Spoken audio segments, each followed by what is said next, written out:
ಎಲ್ಲರಿಗೂ ನಮಸ್ಕಾರ. Chetan cooking YouTube ಚಾನಲ್ಗೆ ಸ್ವಾಗತ. ಇವತ್ತು ಉತ್ತರ ಕರ್ನಾಟಕ ಸ್ಟೈಲ್ ಅವಲಕ್ಕಿ ಚಿತ್ರಾನ್ನ ಯಾವ ರೀತಿ ಮಾಡೋದು ಅಂತ ತೋರಿಸ್ಕೊಡ್ತೀನಿ. ತುಂಬ ಚೆನ್ನಾಗಿರುತ್ತೆ, ರುಚಿ ರುಚಿಯಾಗಿ ಬೆಳಗ್ಗೆ ಹೊತ್ತು ಬ್ರೇಕ್ಫಾಸ್ಟಿಗೆ ಮಾಡ್ಕೋಬೋದು. ಬನ್ನಿ ಅದು ಯಾವ ರೀತಿ ಮಾಡೋದು ಅಂತ ತೋರಿಸ್ಕೊಡ್ತೀನಿ. ಹಾಗೆ ಹೊಸ್ದಾಗಿ ನೋಡ್ತಿರೋರು ನನ್ನ ಚಾನಲ್ ಸಬ್ಸ್ಕ್ರೈಬ್ ಮಾಡ್ಕೊಳ್ಳಿ.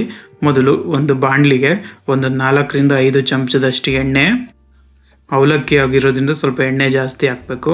ಅದಕ್ಕೆ ನಾನು ಕಡಲೆ ಬೀಜ ಹಾಕ್ಕೊತಾ ಇದ್ದೀನಿ. ಫಸ್ಟು ಇದನ್ನು ಚೆನ್ನಾಗಿ ಗರ್ಗರಿಯಾಗಿ ಫ್ರೈ ಮಾಡ್ಕೊಳ್ಳಿ. ನೋಡಿ, ಈಗ ಕಡಲೆ ಬೀಜ ಎಲ್ಲ ಫ್ರೈ ಆಗಿದೆ. ಇದನ್ನು ಒಂದು ಪ್ಲೇಟಿಗೆ ತೆಗೆದಿಡೋಣ. ಈಗ ಅದಕ್ಕೆ 1 ಚಮಚ ಸಾಸಿವೆ ಸಿಡಿತಾ ಇದ್ದಂಗೆ ಸಣ್ಣಗೆ ಹಚ್ಚಿರೋಂಥ ಈರುಳ್ಳಿ, ನೀವು ಉದ್ದಿನಬೇಳೆ ಕಡಲೆಬೇಳೆ ಬೇಕಾದರೂ ಹಾಕ್ಕೋಬೋದು. ಈಗ ಈರುಳ್ಳಿನ ಚೆನ್ನಾಗಿ ಫ್ರೈ ಮಾಡ್ಕೊಳ್ಳಿ.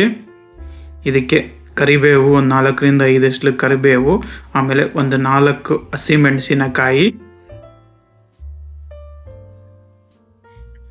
ಈಗ ಇದನ್ನೆಲ್ಲ ಆಯಿಲಲ್ಲಿ ಫ್ರೈ ಮಾಡಿ.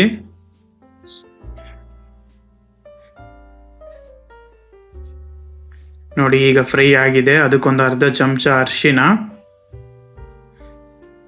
ಎಷ್ಟು ಜಾಸ್ತಿ ಫ್ರೈ ಮಾಡ್ತೀವೋ ಅಷ್ಟು ಚೆನ್ನಾಗಿರುತ್ತೆ ಅವಲಕ್ಕಿ. ನೋಡಿ, ಈಗ ಈರುಳ್ಳಿ ಎಲ್ಲ ಫ್ರೈ ಆಗಿದೆ. ಅದಕ್ಕೆ ನಾನು ಈಗ ಸಣ್ಣಗೆ ಹಚ್ಚಿರುವಂಥ 1 ಟೊಮೆಟೊ ಹಾಕ್ಕೊತಾ ಇದ್ದೀನಿ.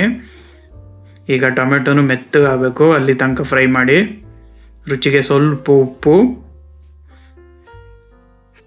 ಉಪ್ಪು ಹಾಕಿರೋದ್ರಿಂದ ಟೊಮೆಟೊ ಬೇಗ ಫ್ರೈ ಆಗುತ್ತೆ. ನೋಡಿ, ಈಗ ಈರುಳ್ಳಿ ಟೊಮೆಟೊ ಎಲ್ಲ ಫ್ರೈ ಆಗಿದೆ. ಕೊನೆಗೆ ಒಂದು ಸ್ವಲ್ಪ ನಿಂಬೆಹಣ್ಣು. ಇದು ಆಪ್ಷನಲ್ಲು, ಟೊಮೆಟೊ ಹುಳಿನೇ ಸಾಕು ಅನ್ನೋರು ನಿಂಬೆಹಣ್ಣು ಸ್ಕಿಪ್ ಮಾಡ್ಕೋಬೋದು. ನೋಡಿ, ಈಗ ಎಲ್ಲ ಫ್ರೈ ಮಾಡ್ಕೊಳ್ಳಿ ನೀಟಾಗೆ. ಈಗ ಇದಕ್ಕೆ ನೆನೆಸಿರೋವಂಥ ಅವಲಕ್ಕಿ, ಇದು ದಪ್ಪ ಅವಲಕ್ಕಿನ ನಾನು ನೆನೆಸಿಟ್ಕೊಂಡಿದ್ದೆ ಒಂದು 10ರಿಂದ 15 ನಿಮಿಷ. ಆ ಅವಲಕ್ಕಿನ ಹಾಕ್ತಾಯಿದ್ದೀನಿ. ಈಗ ಮಸಾಲೆ ಜೊತೆ ನೀಟಾಗಿ ಮಿಕ್ಸ್ ಮಾಡ್ಕೊಳ್ಳಿ. ನೋಡಿ, ಈ ರೀತಿ ಮಿಕ್ಸ್ ಮಾಡ್ಕೋಬೇಕು. ಈಗ ಕರ್ದಿರೋ ಅಂಥ ನಾನು ಕಡಲೆ ಬೀಜ ಸ್ಟಾರ್ಟಿಂಗ್ ಕರ್ದಿದ್ನಲ್ಲ, ಅದನ್ನು ಹಾಕ್ಕೊತಾ ಇದ್ದೀನಿ. ಆಮೇಲೆ ಸಣ್ಣಗೆ ಹಚ್ಚಿರೋ ಅಂಥ ಕೊತ್ತಂಬರಿ ಸೊಪ್ಪು.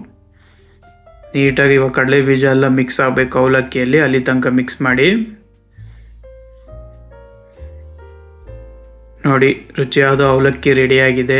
ಉತ್ತರ ಕರ್ನಾಟಕದ ಸ್ಪೆಷಲ್ ಮೇಯ್ನ್ ಐಟಮ್ ಅಂತಲೇ ಹೇಳ್ಬೋದು ಅವ್ರದ್ದು ಅವಲಕ್ಕಿ ಚಿತ್ರಾನ್ನ. ತುಂಬ ಚೆನ್ನಾಗಿರುತ್ತೆ. ಒಂದ್ಸಲಿ ಟ್ರೈ ಮಾಡಿ, ಹೇಗೆ ಬಂತು ಅಂತ ಕಮೆಂಟ್ ಬಾಕ್ಸಲ್ಲಿ ತಿಳಿಸಿ. ಹಾಗೆ ಹೊಸದಾಗಿ ನೋಡ್ತಿರೋರು ನನ್ನ ಚಾನಲ್ ಸಬ್ಸ್ಕ್ರೈಬ್ ಮಾಡ್ಕೊಳ್ಳಿ. ಇದೇ ರೀತಿ ತುಂಬ ಬ್ರೇಕ್ಫಾಸ್ಟ್ ಅಡುಗೆ ಇದೆ ನನ್ನ ಚಾನಲಲ್ಲಿ, ಒಂದ್ಸಲಿ ಹೋಗಿ. ಹಾಗೆ ಚಾಟ್ಸ್ಗಳು ಇದ್ದಾವೆ, ಒಂದ್ಸಲಿ ಟ್ರೈ ಮಾಡಿ. Thank you.